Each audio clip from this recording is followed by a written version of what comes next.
สบายดีทุกคนมาเดี๋ยวออมเนื้อใส่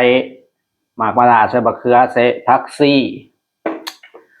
แซ่บๆทุกคนมาต่อได้ยายหางหิวข้าวแล้วกินกับข้าวเหนียวหอนๆข้าวเหนียวหอนๆ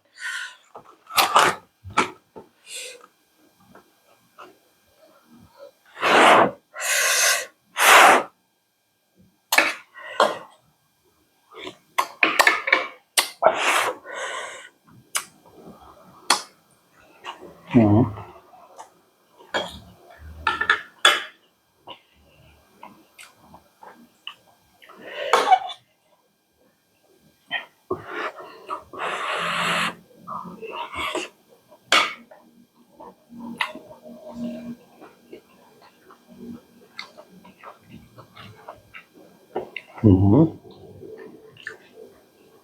จ้ะ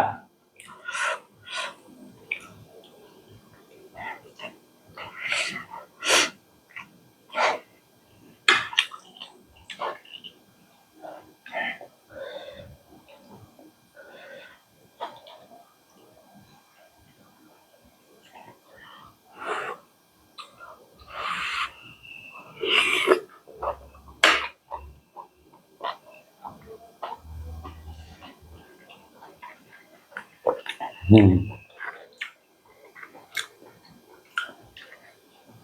ข้าวก็ฮอดแซ่บเลย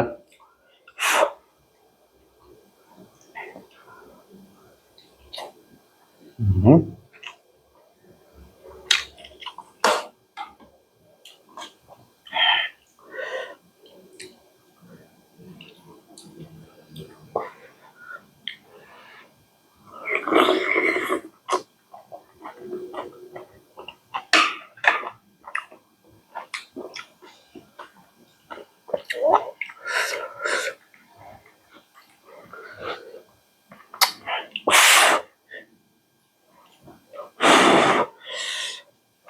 ข้าวก็ฮอดหน้าตาก็ฮอด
ว่า